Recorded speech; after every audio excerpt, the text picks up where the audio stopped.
Good evening and welcome. Tonight we're going to be reading some articles out of history magazines. And as you can tell by the title, we're going to be reading about famous kings.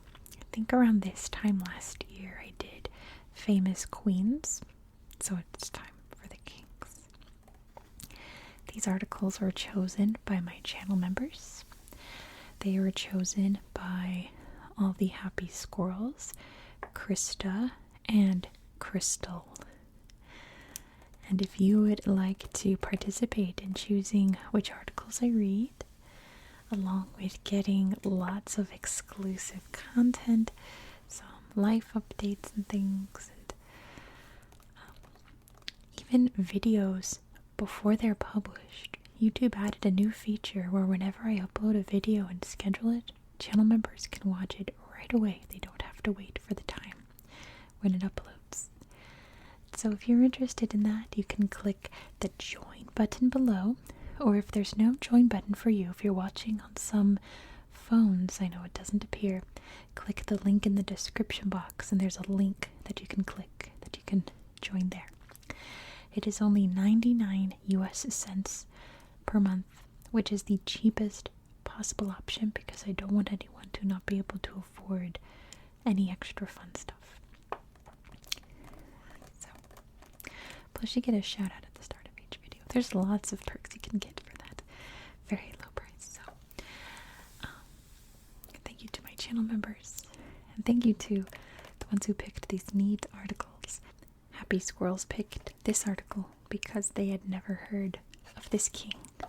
This is Ashurbanipal of Assyria, king of the world. And there he is up there on his chariot. So let's read the article first, and then we'll look at all these cool pictures. Here we go. From inscriptions on palace walls and incisions in cuneiform tablets, he was styled Great King, the Mighty King, King of Assyria, King of Sumer and Akkad, and King of the World. Those titles might seem exaggerated today, but for his time, they just might have been warranted.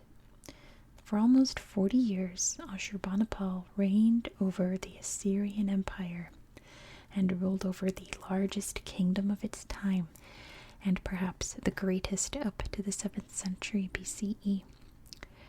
When trying to discuss Ashurbanipal's greatness as a world leader, understanding what his contemporaries, the Assyrians, meant by world is vital. Their world was Mesopotamia, but Assyria's holdings extended farther than that, from the Mediterranean to the Persian Gulf, and from Egypt to the mountains of southeastern Turkey. The Assyrians were certainly aware that beyond lay other lands, peoples, tribes, and cities, but they referred to what was outside their realms as empty lands, territories of no interest, occupied by uncivilized people with nothing of value to offer. The times of the late Assyrian Empire were tumultuous, violent, and even brutal. Ashurbanipal needed to exercise every talent, military and diplomatic, to hold that empire together,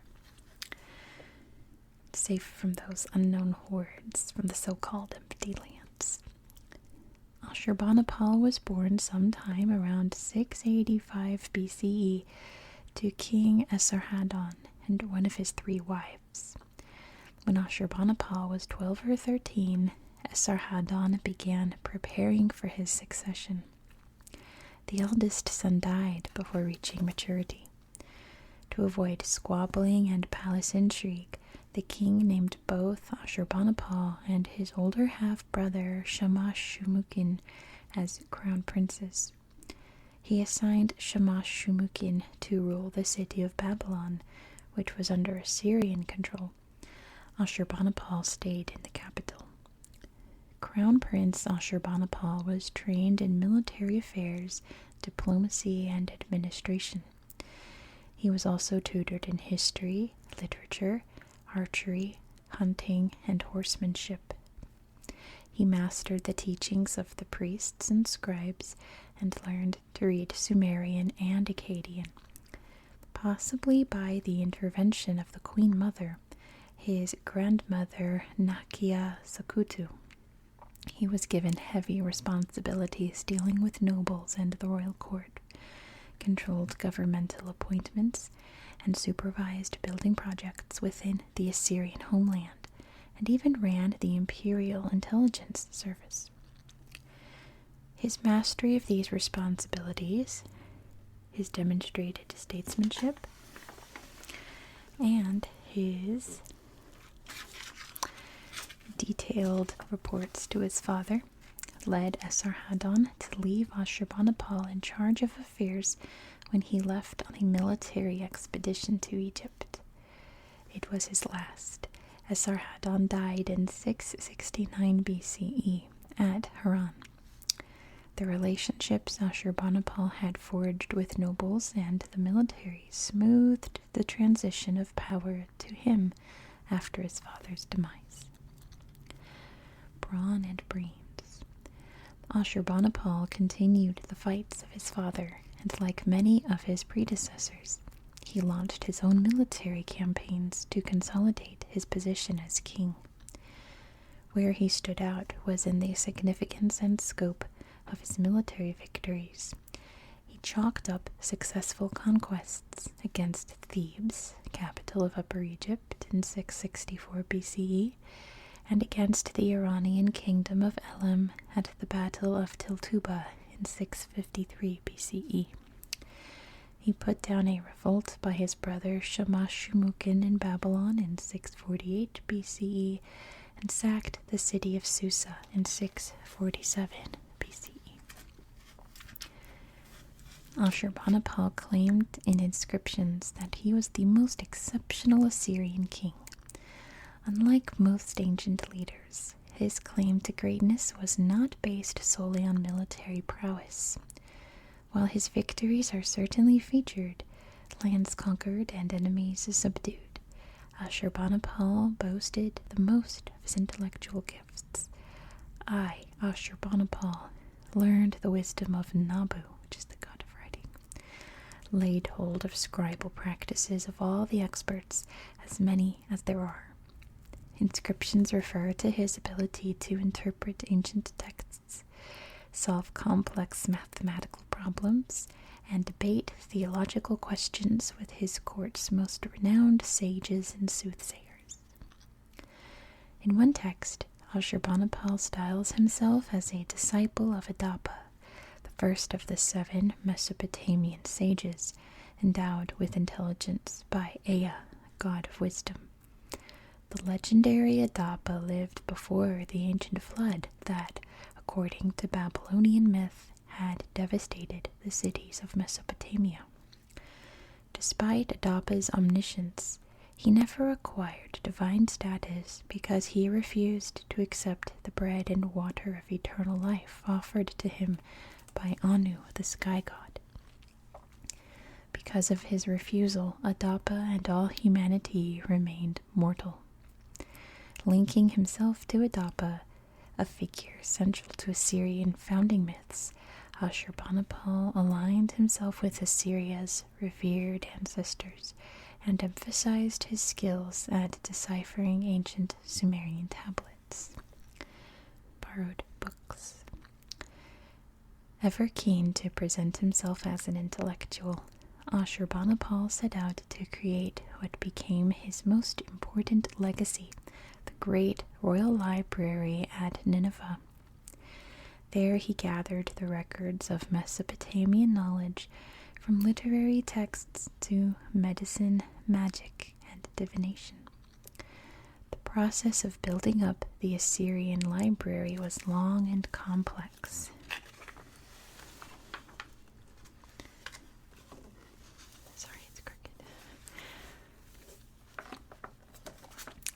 The king ordered his officials to seize the holdings of all the libraries of Assyria and Babylon.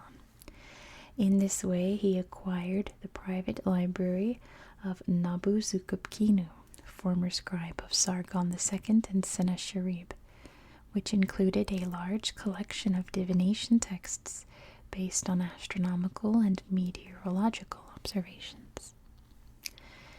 It was more difficult to raid the Babylonian libraries than the Assyrian ones, since the collections in Babylon were closely guarded by scribes and priests in the temples. When the relationship between Ashurbanipal and his brother Shamash-shum-ukin, crown prince of Babylon, was amicable, Ashurbanipal asked Babylonian sages for copies of the most important texts in their keeping. However, after the Babylonian revolt of 652 BCE, Ashurbanipal's policy became much more aggressive, and he simply confiscated documents at will. There is evidence that in 647 BCE, when the Babylonian revolt had already been put down, 1,469 cuneiform tablets were added to the Nineveh library brought directly from Babylon. Ashurbanipal devoted much time and attention to creating his library. Sometimes he supervised the copying process in person, even suggesting modifications according to his taste. This policy ran counter to scribal practice. Texts were thought to contain ancient knowledge imparted by the gods or sages from former times, so temple scribes were scrupulous about not making changes. Ashurbanipal's choice to break that rule shows that he considered himself worthy of a place among the elevated group of the seven sages. Palace of Luxury. Another of Ashurbanipal's greatest legacies was the construction of what is now known as the North Palace of Nineveh, erected between 646 and 644 BCE.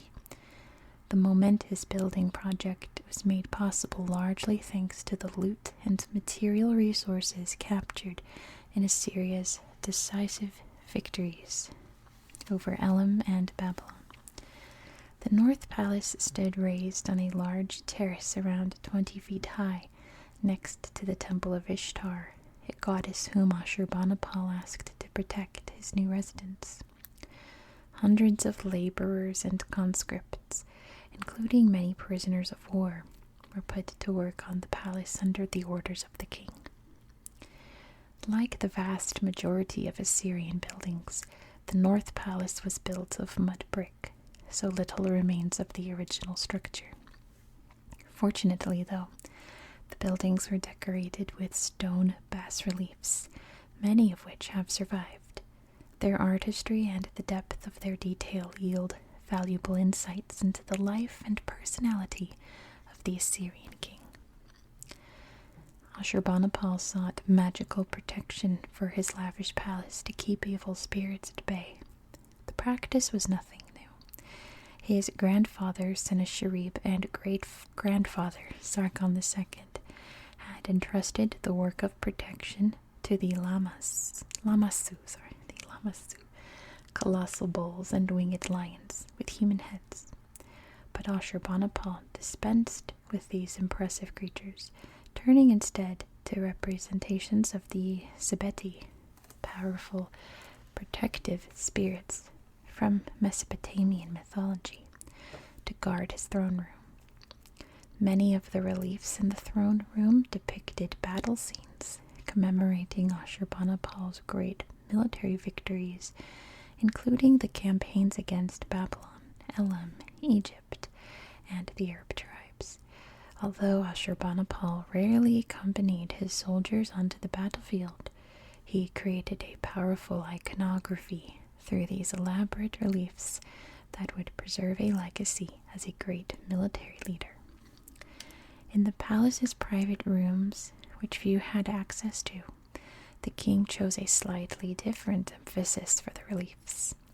In these spaces, the military-themed reliefs are mixed with scenes that depict the king celebrating his triumphs. One panel shows Ashurbanipal performing a ritual libation using the severed head of the Elamite king Tuman, whom he defeated at the Battle of Teltuba. The defeated king's head was also paraded through the streets of Nineveh.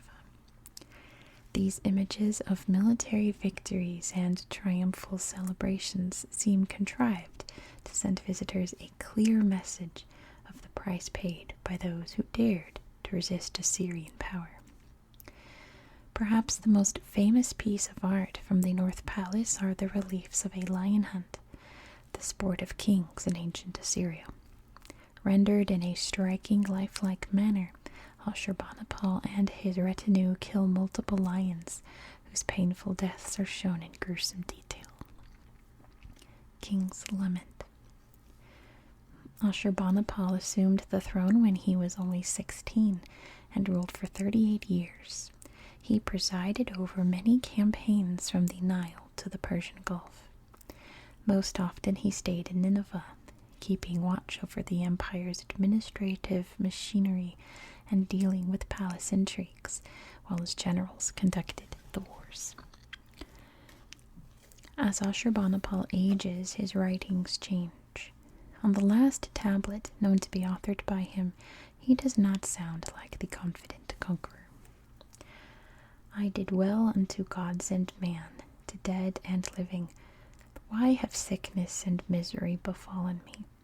I cannot do away with the strife in my country and the dissensions to my family. Disturbing scandals oppress me always. Misery of mind and of flesh bow me down. With cries of woe I bring my days to an end. On the day of the city god, the day of the festival, I am wretched. Death is seizing hold of me and bears me down. Historians don't know what maladies afflicted him as he aged. Some hypothesize that lingering effects from a hunting wound caught up with him, or perhaps an illness left him vulnerable at age 54. The aging king clearly saw the signs that his empire, his life's work, was beginning to crumble. Perhaps Ashurbanipal foresaw that southern Babylon, Palestine, Phoenicia, and Media would be the first in his empire to go, and that short-lived rulers would fall to stem the tide of rebellion and departure. How he died is unknown, even the year is uncertain. In Lord Byron's play Sardanapalus, which is Greek for Ashurbanipal, the king sets his palace afire and perishes in the flames. That story is most likely legend, since that is how Ashurbanipal's brother Shamash-shumukin died when Ashurbanipal's troops took over Babylon. Barely a decade after his death, the Assyrians would find themselves hemmed in their Mesopotamian homeland. Not long after, the great city of Nineveh itself would fall and be laid to waste. 200 years later, Xenophon would march his mercenary army where Nineveh once stood, but absolutely no trace of Ashurbanipal's capital remained for his soldiers to trample underfoot. Let's see if there's any pictures over there. No. Okay. So here we have a depiction of the Battle of Teltuba, left over from the North Palace. You can see some cards there in this one. This page has a picture of the lion being killed. This is a very famous image from Mesopotamia. The lion dying during the lion hunt. Here's what Nineveh would have looked like. Let's see what this is. A clay model of a sheep's liver, used by Babylonian seers. How interesting. Here is from the library, big column here that contained some records. It says it's in the British Museum in London. There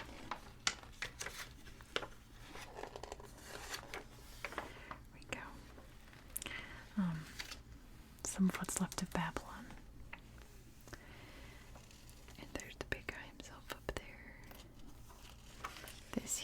is a tablet showing the constellations. It says, how interesting. It's from Ashurbanipal's library. And it's also in the British Museum currently. Let's see. There's Ashurbanipal lounging on his throne in that inscription. This is also apparently Ashurbanipal down here. Can you see him? Neat little depiction there. And this is his father and the Queen Mother. This one. And here's a map of the Assyrian Empire. You can see Jerusalem, Tyre, other places I can't pronounce, but there's Nineveh, Elam, Babylon. And then the cover page. During the lion hunt, you can see some of the lions full of spears over here up on his chariot. So that's Ashurbanipal.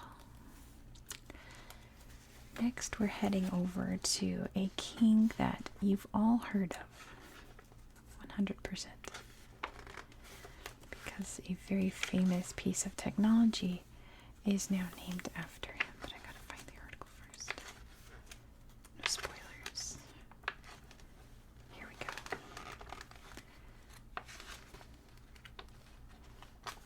Here we go. I found it. We're going to read about Harald Bluetooth uniting the Vikings. Again, I'm going to read the article first, and then we'll look at all the pictures. Every day, thanks to Bluetooth technology, people across the world can connect wirelessly to listen to music, check out a podcast, or watch a movie. In the mid-1990s, its developer, Intel engineer Jim Cardock, was trying to think up a name for the new technology. Reading about Viking history at the time, he was intrigued by a stone inscribed with runes that praised the exploits of a 10th century Danish king called Harald Bluetooth.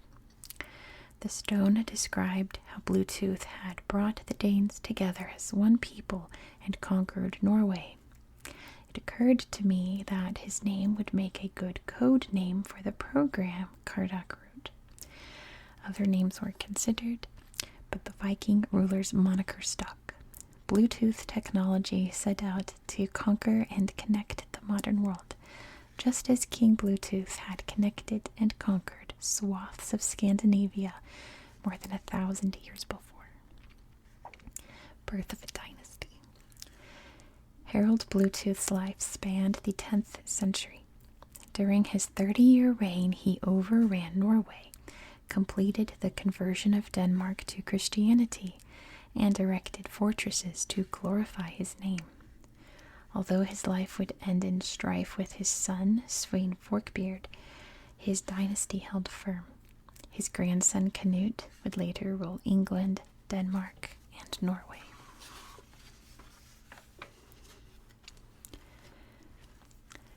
The Bluetooth moniker comes from blåtand, which in Old Norse means blue tooth or dark tooth.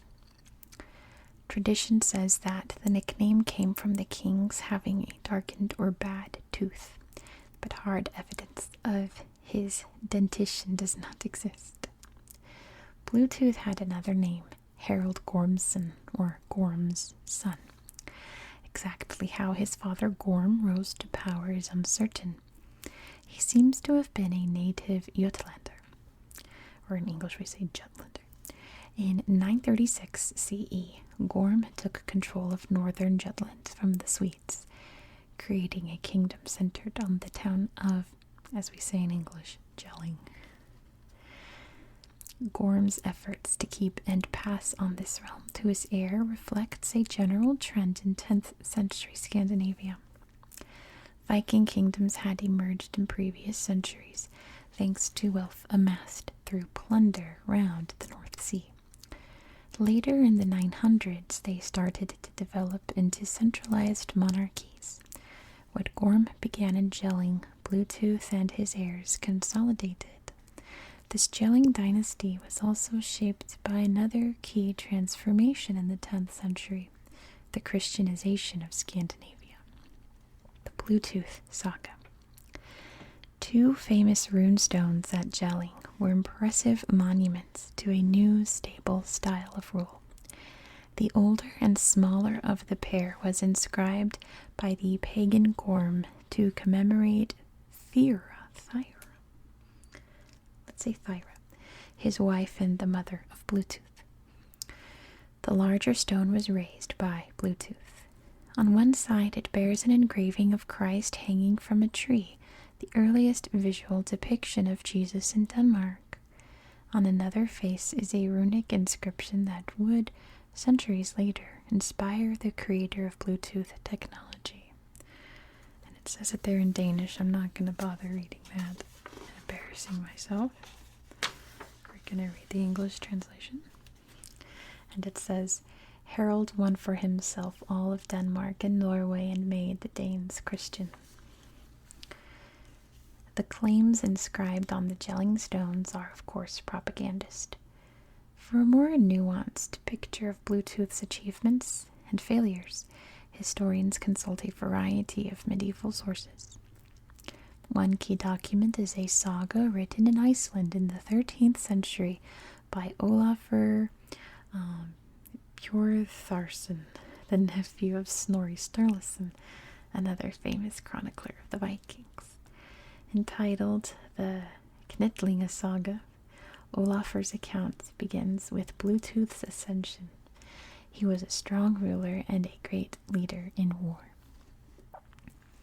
The saga then describes how Bluetooth set his sights on the kingdom of Norway, where his nephew Harald Greyfelder, or Greycloak, reigned. The chronicle suggests that Bluetooth conspired against Greyfelder, who was invited to Denmark and assassinated there. After the Norwegian king's death, Bluetooth invaded Norway with his army, appointed a vassal king, Hakon Jarl, and then forced the entire country to pay him tribute, converting the king. To the south, Denmark bordered a state far more powerful than the Viking kingdoms, the Holy Roman Empire. The emperors had been battling the Germanic and Slavic peoples for many decades under the pretext that these were pagans who needed to be converted to Christianity. This was also the justification used by Emperor Otto II when he counterattacked Bluetooth in 974, a year after Bluetooth set upon his lands in Saxony.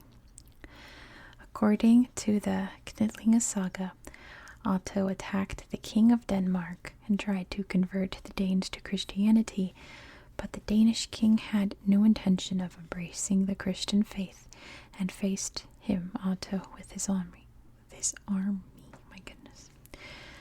With support from Norwegian reinforcements, Bluetooth not only staved off Otto's offensive, but he also managed to seize territory south of the border. After the Norwegians withdrew,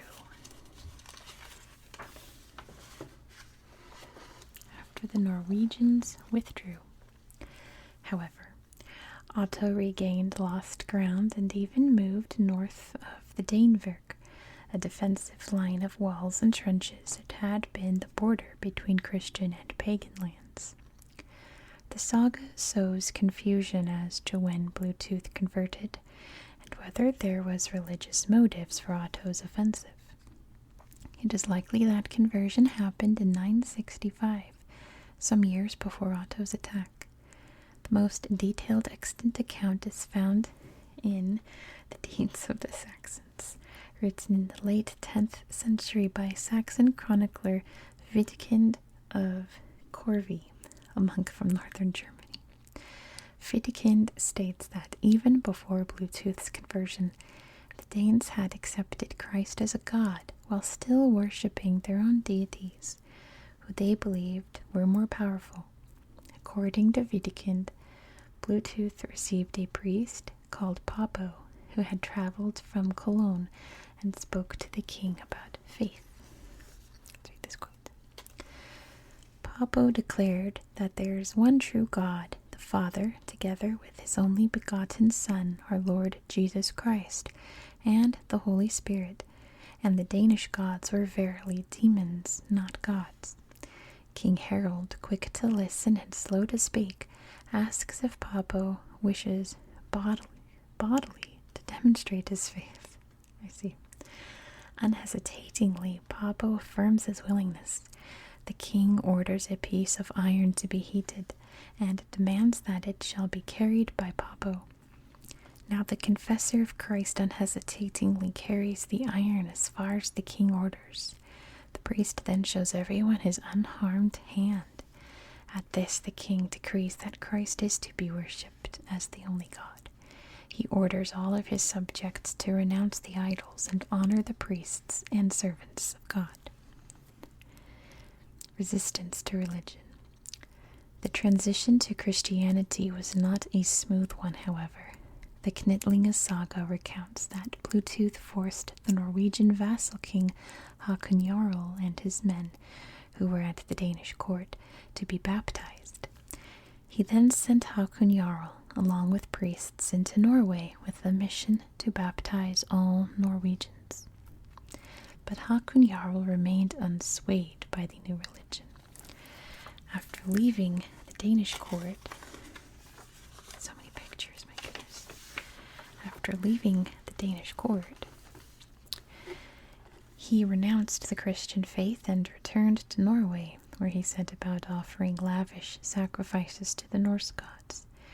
Bluetooth was furious and led an attack that devastated the Norwegian coast. However, when Bluetooth's forces returned to Denmark, Hakon Jarl regained control over Norway. The road to Christianization was not smooth. Another episode in the Knitlinga saga shows how, despite his Christian zeal, Bluetooth himself hadn't entirely abandoned his old beliefs. In mulling over whether to attack Iceland, he did not pray to his Christian god for guidance, but rather bade a sorcerer to journey to Iceland and find out what he could tell him. When the sorcerer returned with news that the island was too far away and, in any case, inhabited by all manner of monstrous creatures, Bluetooth shelved his plans for invasion. Civil War in Denmark. Bluetooth was well known for his security measures to protect his lands. Following the threats posed by the incursions of the Holy Roman Emperor, Bluetooth had numerous circular fortifications built. These are now known as Viking Age ring fortresses or Trelleborg-style forts. They just got added to UNESCO's World Heritage, by the way. Building defensive structures on such a large scale required labor from warriors who normally formed the retinue of the Jarls or noblemen, and the root of the English word earl. Unhappy at losing their men, the Jarls became discontented with Bluetooth, who they believed was abusing his power. This set the stage for the end of Harald Bluetooth's reign. When Bluetooth's son Svein was still young, he had claimed his share of the kingdom, but his father refused to give it to him.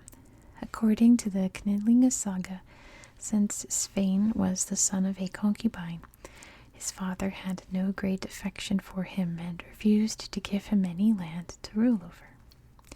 When Svein reached adulthood, he decided to act as the Vikings had always done, and after gathering a few ships and a strong band of supporters, likely recruited from his father's opponents, he launched raiding expeditions in Denmark and abroad.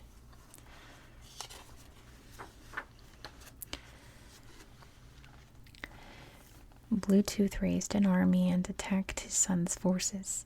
Several battles ensued, and the situation escalated into civil war.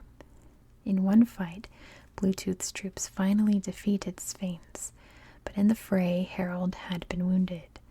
He died a short time later, in November 987, and is believed to have been buried at the church of Roskilde. If so, he was the first Danish king to be interred in consecrated ground. Bluetooth's long legacy. On his accession as Svein I, the feuds with the Jarls subsided. In the period of relative peace that followed, Bluetooth's fortresses were abandoned because they were costly to maintain. A fierce warrior king, Svein Forkbeard, dedicated much of his reign to raids against England. The world that Harald Bluetooth had helped forge continued to take shape during the dominion of Svein I, whose fellow monarchs in Norway and Sweden were all by then Christian kings. The Nordic world, including Iceland, which converted to Christianity around the year 1000, was being integrated into the spiritual map of Europe. Estrid, Bluetooth's granddaughter, gave her name to the Estridsen dynasty that ruled Denmark into the 15th century, and whose line of descent can be traced to Margaret II, the current Queen of Denmark. The exploits of Bluetooth's descendants,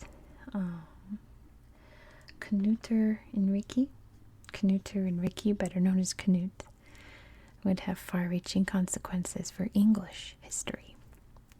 The raids on England carried out by Knut's father, Svein I, had forced King Ethelred the Unready to flee in 1013. This allowed Svein a clear path to the throne as a short-lived king of the English. Following his father's death in 1014, Knut was duly proclaimed King of the English before being forced to retreat to Denmark by a returning Ethelred. Having assembled a fleet, Knut and his forces returned to England, defeating Ethelred's son and successor, Edmund Ironside, in 1016.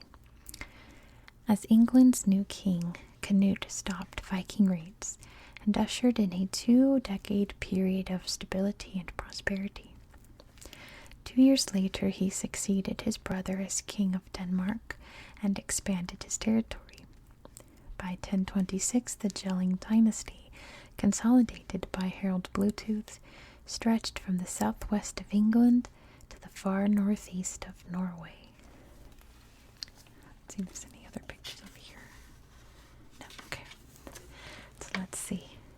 This is Roskilde, Denmark. Very pretty building. We've got some little pagan charms here. You can see this is Thor's hammer here. And these are crucifixes. Here's what one of the ring forts would have looked like.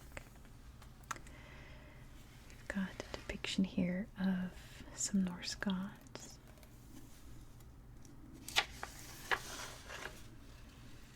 An old Viking cemetery. How cool is that? This is in Denmark as well. Here's a depiction of Bluetooth being baptized. And let's see. That must be, what's his name? Papo, maybe. Oh, it's Olaf II. Sorry, I was way off. I should have read this first. Olaf II. A Viking sword down there. Can you see? Look at that. Oh, that's so cool. We've got the ring fort here. You can see the modern town built around it. That is so neat.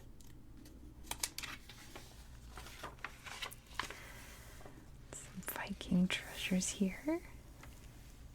Little gold things. This is Otto II. This is a Viking axe, just the head, obviously. Some rune stones here, all protected. Some ancient inscriptions. Here's the stone that depicts Jesus. Look at that. It says he's hanging from a tree, so it's kind of like Christianity meets Norse mythology. The Bluetooth symbol.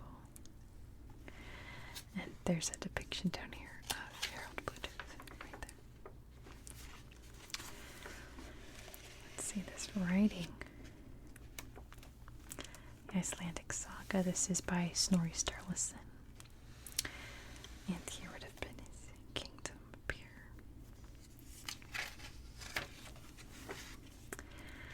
And then this is a brooch from the Hidden Sea Treasures. And this is another depiction here of Harald. Our last king of the night actually was not a king, he was an emperor. We're going to read about Emperor Franz Josef, who crystal picked because they live in New Zealand, where the Franz Josef Glacier is located. So they wanted to know about the actual Franz Josef. Franz Josef of Austria, Private Life of an Emperor. There he is up there with his wife. We're going to read all about her.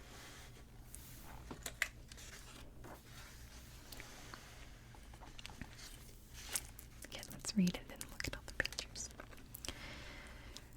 On November 30th, 1916, with the Great War still raging in France, the people of Vienna poured into the streets to pay their last respects to Franz Josef I, who had been their emperor for 68 years.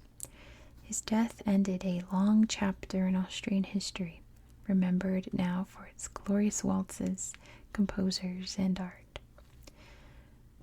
Vienna had been the capital of an empire that governed the destinies of half of Europe, an empire whose days were numbered. Franz Josef's diligent leadership brought his empire great stability, but his personal life proved far more turbulent over the course of his long life. Beloved by his people, the emperor struggled to connect and direct the relationships within his own family. Heir to the empire. August 18th, 1830 was a day of great celebration in Austria. The House of Habsburg had been long awaiting the birth of a male heir to inherit the throne. On that day, young Franz Josef was born to Archduke Franz Karl and his wife, Sophie of Bavaria. From the beginning, Franz Josef was adored by his mother, who would be a constant controlling presence in his life. The Archduchess meticulously recorded the baby's every milestone. Obsessed with preparing him for the throne,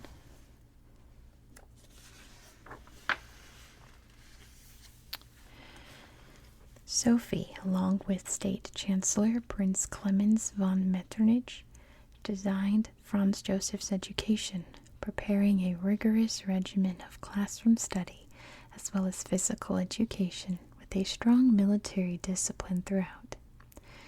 When Franz Josef became emperor at age 18, Sophie's influence over her son did not wane. His youth and inexperience made him all the more dependent on his strong-willed mother. Many historians believe that in the early years of his reign, Sophie was a so-called secret empress, setting the political agenda from behind the scenes. Marriage plans. Unsurprisingly, Sophie was instrumental in deciding whom Franz Josef would marry. For political reasons, she wanted to strengthen ties between Austria and Germany, and she looked no further than her own family in Bavaria for a bride. Sophie's sister, Maria Ludovica, had daughters who fitted the bill. The original orchestrated match was supposed to be between 23-year-old Franz and his cousin Helene, but Franz Josef instead fell for Helene's younger sister Elizabeth, nicknamed Sisi. She was just 15, but captivated him from their first meeting. They married in 1854.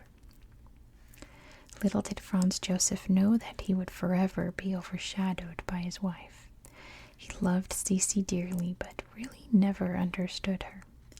Franz Josef was generally conservative and methodical, an authoritarian in government, but passive in the private sphere. Sisi of Wittelsbach was his polar opposite, liberal, intellectual, and refined. But despite their differences, they ended up forming a strong and long-lasting relationship. The early years of their marriage were difficult, as the suffocating etiquette of the Viennese court troubled Sisi. Franz Josef, meanwhile, remained under the influence of his mother, Sophie, who who gained the reputation of being the only man at court, strove to educate her young daughter-in-law into becoming what she regarded as a worthy empress. Franz Josef became caught in a crossfire between the two women in his life. Sophie's overbearing presence put the marriage under immense strain. Sisi, troubled and depressed by the situation, spent long periods away from the court to escape her mother-in-law. These absences meant being apart from Franz Josef too. There were rumors of marital infidelity on the part of the emperor, but despite the turmoil, Franz Josef seemed to love his wife deeply, tolerating her often extravagant whims and accepting her long trips away from Vienna. The emperor kept a grueling schedule, which may have had roots in his mother's teachings and his strong Catholic faith. He attended Mass daily, whether in Vienna or away on campaigns. Apart from family lunches and dinners, these services were the only breaks he allowed himself during a workday. Locked away in his official apartments, Franz Josef would meet with his ministers in the morning and answer correspondence or go over documents in the afternoon. Such was his devotion to work that even during his honeymoon he left Sisi alone at Schönbrunn Palace while he returned to his apartments to take care of state affairs. That said, he wasn't a natural bureaucrat and was more at home in a military environment. Since boyhood he had thought of himself as a soldier, and the military structures he knew so well gave him a thoughtful and disciplined, even stoic temperament. His strict sense of duty was already evident when, on his 15th birthday, he wrote in his diary, "There is little time left to finish my education, so I have to work hard to improve." Parenting problems. Despite the physical distance that characterized a large part of their marriage, Franz Josef and Sisi had 4 children: Sophia, who died at age 2, Gisela, Rudolf, and Marie Valerie. At first, Sisi felt as though motherhood was being thrust upon her. Before the age of 21, she had borne 3 children.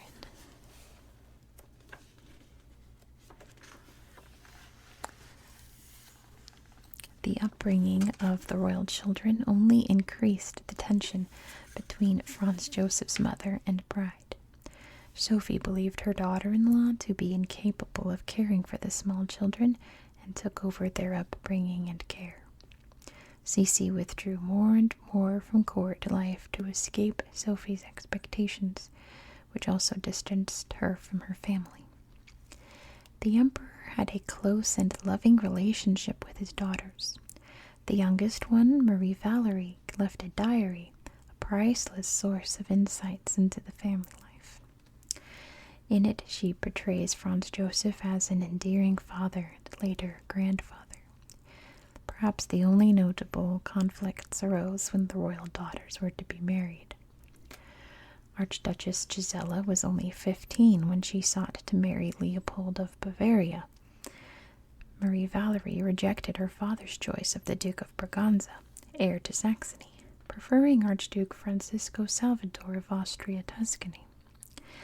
But despite Franz Josef's initial opposition to his daughters' choices of marriage partners, Sisi intervened on their behalf.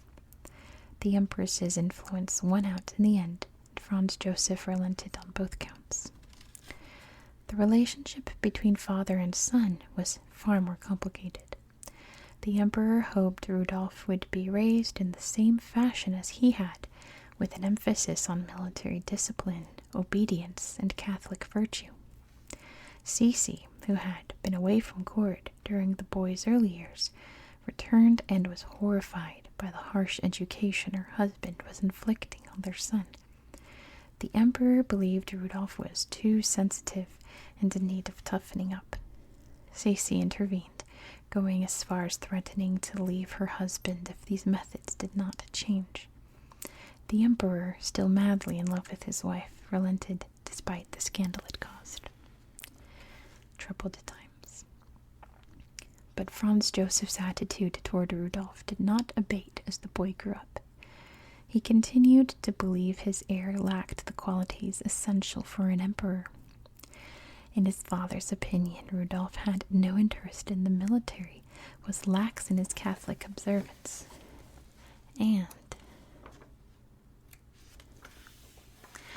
carried on flagrant love affairs. Rudolf did seek out his father's approval, but never obtained it. He felt his father ignored his suggestions and ideas. The pair's relationship came to a tragic end after Franz Joseph forced Rudolf into marrying Princess Stephanie of Belgium in 1881. Their union was politically advantageous, but turned out to be a disastrous mismatch. Rudolf had countless extramarital affairs, much to the dismay of his wife and his father. On January 30th, 1889, the day after father and son had a bitter argument, Rudolf and his lover Mary Vetsera were found dead at a hunting lodge in Mayerling, victims of an apparent murder-suicide. Faced with a scandal, Franz Joseph tried to cover up the true circumstances surrounding their deaths, but was forced to publicly acknowledge that the Crown Prince had ended his own life. His son's tragic death would not be the end of personal traumas for Franz Joseph. Hold on, okay. Sorry, my cat dragged his food in here and is eating it off the floor if you can hear him chewing. Anyway, would not be the end of personal traumas for Franz Joseph. In 1898, he lost his beloved wife. The relationship between the two had been strained, but the loss was devastating to Franz Joseph nonetheless. An Italian anarchist named Luigi Lucchini stabbed and killed Sisi in Geneva. According to Marie Valerie's diary, Franz Joseph locked himself in a cold silence after the death of the empress. After the death of his heir, the line of succession moved to Franz Joseph's brother's family. The imperial government continued to promote a public image of Franz Joseph as a good-natured Austrian grandfather who loved his country, which resonated strongly with his Austrian subjects. Photographs of the emperor hunting or hiking appeared in the newspapers at moments of national crisis. Family tragedy struck again in 1914 when Franz Joseph's nephew and successor Franz Ferdinand was assassinated in Sarajevo. This act caused Franz Joseph to declare war on Serbia, one of a series of events that set off the cataclysm of World War I. Franz Joseph committed himself to war even though he sensed that this could be the end of his empire. On November 21st, 1916, he woke up with a fever, but nevertheless insisted on going to Mass and dispatching affairs of state. That afternoon he passed away. Death saved him from witnessing the end of an empire to which he had devoted his life. So first we have the Opera House in Vienna, photographed between 1890 and 1900. There he is as an old man. We've got a depiction of him working. You can see Sisi painted there on his wall.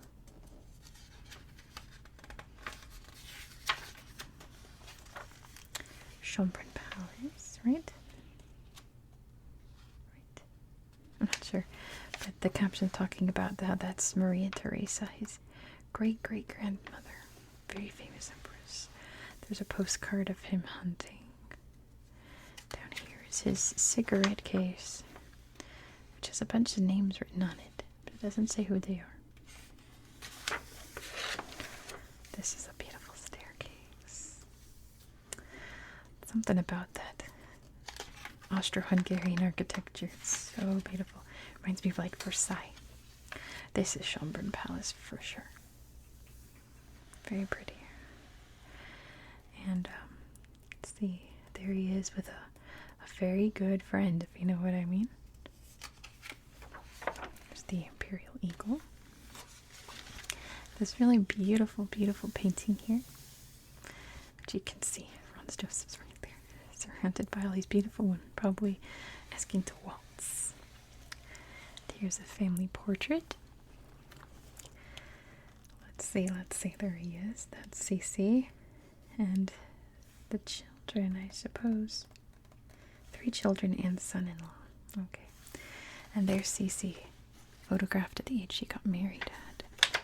She was really, really famous. You can't tell here because it's all braided up. She had really, really long hair that she loved and took care of. It was like her most beloved thing was her hair. This is Hofburg Palace. And that's him as a baby. It's so cute. And here he is as a young man, probably newly crowned emperor. So that is it for tonight. Thank you so much for watching. If you hold on, my battery saver just turned on. No, okay, I've got to go. I'm running out of battery. I hope you found this video relaxing and educational, and I hope that you have a